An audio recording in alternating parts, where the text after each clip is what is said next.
Please subscribe and don't forget to press the bell icon to get notified whenever we upload a new video.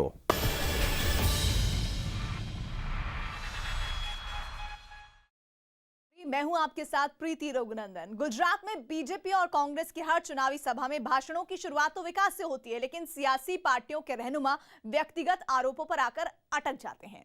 हालात तो यहां तक आ गए हैं कि गुजरात का चुनाव विकास की पटरी से उतरकर कांग्रेस के नीच शब्द के इस्तेमाल और पीएम के जामा मस्जिद में माफी मांगने के बयान से होते हुए आतंकवाद और पाकिस्तान की पटरी पर चढ़ गया है।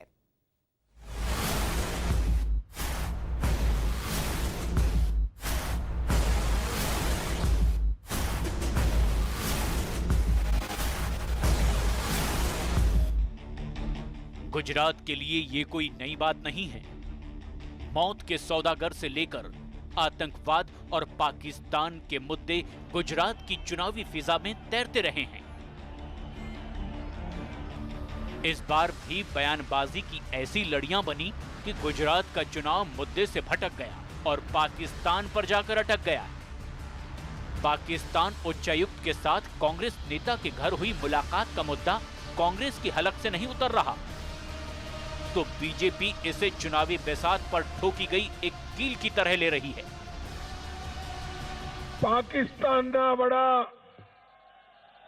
આર્મીના રિટાયર્ડ એ ગુજરાતની ચૂંટણીમાં માથું મારે, મણિશંકરને ત્યાં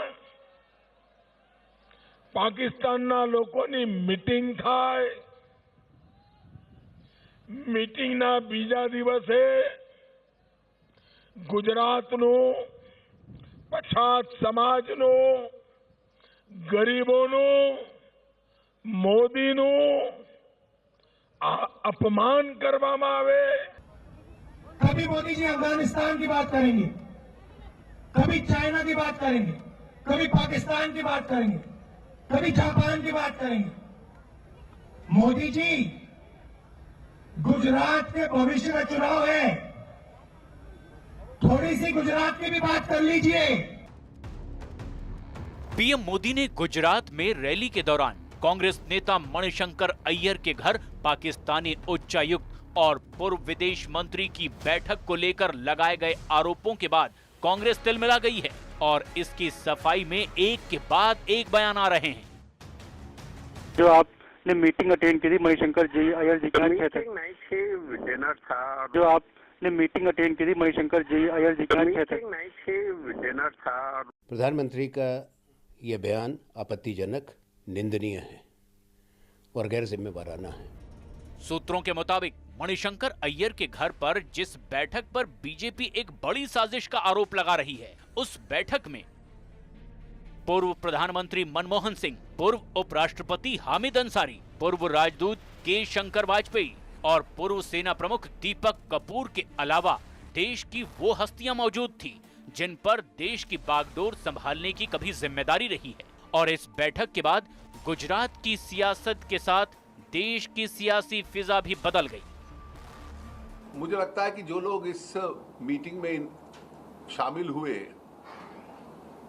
उनका दायित्व बनता है कि देश के सामने इसकी सफाई रखें कि ये मीटिंग क्या थी, क्यों थी। मुझे बड़ी तकलीफ हो रही है बात जानकर, पिछले 3 दिनों से देख रहे हैं कि प्रधानमंत्री मणिशंकर अय्यर को लेकर के वो जुमला इस्तेमाल किया, शब्द इस्तेमाल किए, या फिर उन्होंने कश्मीर में जाके मेरे लिए सुपारी दी। कैसी बातें हुई है? अगर ये सच है तो निश्चित तौर पर गुजरात के चुनाव में पाकिस्तान का जो एक एंगल है जिसको लेकर के भारतीय जनता पार्टी ने पाकिस्तान और कांग्रेस के रिश्ते पर कुछ सवाल रखे हैं, वो प्रमाणित हो जाएगा। ये मणिशंकर अय्यर को इस पूरे आरोप का खुलासा करना चाहिए। आम आदमी पार्टी के नेता कुमार विश्वास का ट्विटर भी इस मुद्दे पर चहका और उन्होंने एक तीर से कांग्रेस और बीजेपी दोनों पर निशाना साधा। विश्वास ने लिखा, अगर विपक्षी नेता दुश्मन देशों के राजनयिकों से मिलकर षड्यंत्र कर रहे थे तो ये दुर्भाग्यपूर्ण है और सरकार में बैठे लोग उन्हें पकड़कर दंडित करने की बजाय चुनाव में इस आशंकित देशद्रोह को वोट मांगने की अपील करके भुना रहे हैं। ये उससे भी ज्यादा दुर्भाग्यपूर्ण है। क्या होगा देश का? वहीं बीजेपी नेता ने इस बैठक के जरिए कांग्रेस को पाकिस्तान से जोड़ दिया और गुजरात की जनता से वोट की अपील कर दी। इस बात को कांग्रेस को अच्छी तरह समझ लेना चाहिए कि जिस पाकिस्तान की पॉलिटिकल पतंग को गुजरात की जमीन पर उड़ाना की कोशिश कर रही है, गुजरात के लोग भारत के मांझे से ऐसी पतंग को काटना जानते हैं। लेकिन इस मुद्दे पर बात तो तब खास हो गई जब पाकिस्तान भी गुजरात चुनाव में कूद पड़ा और पाकिस्तान के विदेश मंत्रालय ने एक बयान जारी किया। लिखा, चुनाव में पाकिस्तान को घसीटना बंद कर देना चाहिए और अपनी ताकत से चुनाव जीतना चाहिए, ना कि एक ऐसी साजिश का आरोप लगाना चाहिए जो बेबुनियाद और गैर जिम्मेदाराना है। लेकिन गुजरात चुनाव की तपिश में सिर्फ पाकिस्तान पर ही सियासत नहीं हो रही है, बल्कि आतंकवाद का मुद्दा भी सिर चढ़कर बोल रहा है। गुजरात की चुनावी रैली में पीएम मोदी ने कांग्रेस पर एक बड़ा आरोप लगाया। उन्होंने दावा किया कि कांग्रेस के एक नेता का आतंकवाद से नाता है। पीएम के इस हमले के बाद कांग्रेस बौखला गई, लेकिन इस पर सियासत इस कदर गरमाई कि गुजरात का शहर अहमदाबाद कांग्रेस का हाथ आतंकवाद के साथ लिखे पोस्टरों से पट गया।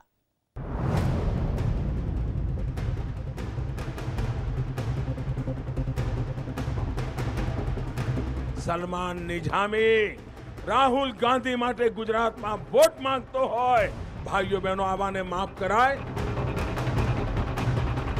न तो मुद्दा कश्मीरी या पाकिस्तानियों को नरेंद्र मोदी को हटाने का है, मुद्दा बेरोजगारी का है। कांग्रेस और सोनिया गांधी इसके लिए माफी मांगे। गुजरात चुनाव से पाकिस्तान का पीछा छूटा भी नहीं था कि पीएम मोदी की नजर कांग्रेस के एक गुमनाम सलमान निजामी पर पड़ी। રાહુલ ગાંધી માટે ગુજરાતમાં વોટ માંગતો હોય, ભાઈઓ બહેનો આવાને માફ કરાય। चुनावी फलक पर मुद्दों की बारिश के बीच पीएम मोदी ने ऐसा दांव खेला कि कांग्रेस छटपटा गई और कांग्रेस के निजामी की नींव ही गिरा दी। हम सलमान निजामी को नहीं जानते, ना वो किसी पद पे हैं, ना कोई हमारे नेता है कांग्रेस के राष्ट्रीय नेता। ऐसे कोई भी हम भी कहें कि रामलाल बीजेपी के रामलाल लिए बोला था, हम इस स्तर पर नहीं करेंगे। लेकिन ऐसे माहौल में तीर कहां चूकने वाला था। गुजरात का शहर शहर पीएम मोदी के बयान के बाद एक पोस्टर से पट गया। सोशल मीडिया पर सलमान निजामी के ट्वीट सामने आए, उसके बाद प्रधानमंत्री नरेंद्र मोदी ने अपनी रैली में इनका जिक्र किया, सलमान निजामी का। और सोशल मीडिया प्रधानमंत्री की रैली से होते हुए अब अहमदाबाद की सड़कों पर भी इस तरीके के पोस्टर लग गए हैं। अब गुजरात चुनाव में आतंकवाद की एंट्री हो गई। सीधे तौर पर कांग्रेस को आतंकवाद के मुद्दे पर घेरने की तैयारी शुरू हो गई और कांग्रेस अपने कार्यकर्ता को पहचानने से इनकार करती रही। लेकिन जो सबूत और दलीलें पीएम मोदी ने जनता के सामने रखी, वो विपक्ष को निशब्द कर गई। ये एम के छे कि देश की सेना रेपिस्ट है। आ देशनी सेना मां बहनों पर बलात्कार करनारी सेना छे। आવું દેશની સેના માટે કહેનારો સલમાન નિઝામી રાહુલ ગાંધી માટે ગુજરાતમાં વોટ માંગતો હોય, ભાઈઓ બહેનો આવાને માફ કરાય। निजामी की तस्वीरें बीजेपी के हमले को धारदार बना रही थी। इस बार बीजेपी ने सोशल मीडिया का सहारा लिया और निजामी को बेगाना बताने वाली कांग्रेस पर अटैक कर दिया। बीजेपी ने कई ऐसी तस्वीरें भी जारी की जिसमें निजामी कांग्रेस के बड़े नेताओं के साथ गलबहियां कर रहे थे, लेकिन कांग्रेस निजामी को अपनाने से इनकार करती रही।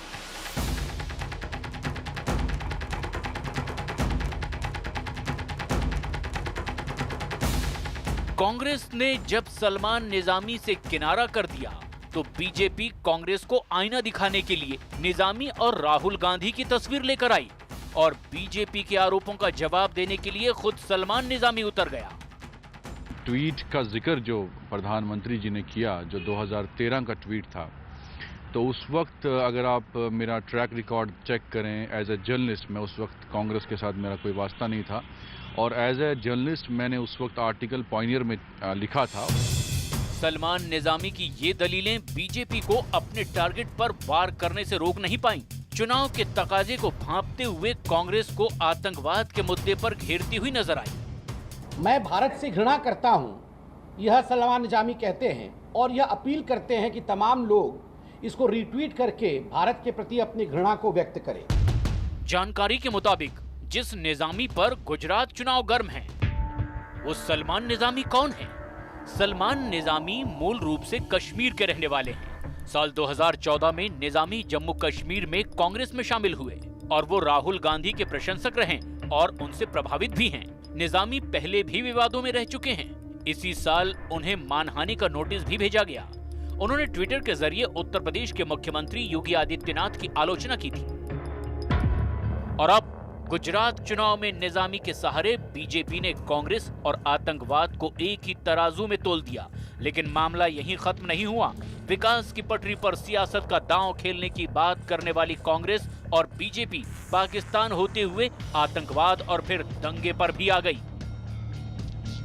गुजरात चुनाव में दंगे की एंट्री तब हुई जब कांग्रेस प्रवक्ता चरण सिंह सापरा ने न्यूज 18 इंडिया के चुनावी कार्यक्रम सबसे बड़ा दंगल में पीएम से दंगे पर जामा मस्जिद में जाकर माफी मांगने का बयान दिया, जिस पर बीजेपी भड़क गई और बीजेपी अध्यक्ष अमित शाह ने जबरदस्त हमला बोला।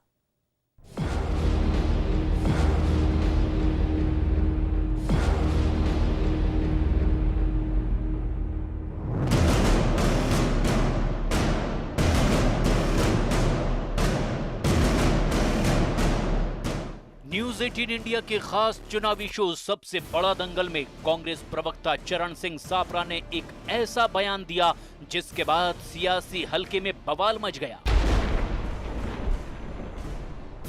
सापरा ने यह बयान तब दिया जब उनसे 84 के दंगों में सिखों के कत्लेआम पर सवाल पूछा गया कि ऐसे बहादुर कौम के लोग आज क्या आपने इस तरह से कांग्रेस में क्या देखा कि जो 3000 कांग्रेस सिखों को एक रात में दिल्ली के अंदर काट दिए थे। कांग्रेस प्रवक्ता सापरा के बयान से भड़के दर्शक समझाने बुझाने पर अपनी जगह लौट गए। तभी सापरा ने न्यूज 18 इंडिया के चुनावी मंच सबसे बड़ा दंगल में वो बयान दिया जिस पर विवाद खड़ा हो गया। हमारे नेताओं ने तो पार्लियामेंट में खड़े होकर माफी मांगी, स्वर्ण मंदिर में मांगी। क्या नरेंद्र मोदी जामा मस्जिद में जाकर के माफी मांग सकते हैं बयान ऑफ राइट्स के लिए? लेकिन बीजेपी अध्यक्ष अमित शाह ने पीएम मोदी पर कोई केस न होने की दलील दी और कांग्रेस पर तुष्टीकरण का आरोप लगाया। 2017 में 2002 के दंगों के लिए जामा मस्जिद के अंदर जाकर इस देश के प्रधानमंत्री को माफी मांगने के लिए कहना, मैं मानता हूं इससे बड़ा तुष्टीकरण का उदाहरण कोई हो नहीं सकता। न्यूज 18 इंडिया के चुनावी मंच सबसे बड़ा दंगल में बीजेपी प्रवक्ता संबित पात्रा ने कांग्रेस पर पीएम के अपमान का आरोप लगाया। उन्होंने कहा है कि नरेंद्र मोदी जी को जामा मस्जिद में जाके माथा रगड़ के माफी मांगनी चाहिए 2002 के लिए। ये नरेंद्र मोदी जी का इंसल्ट है।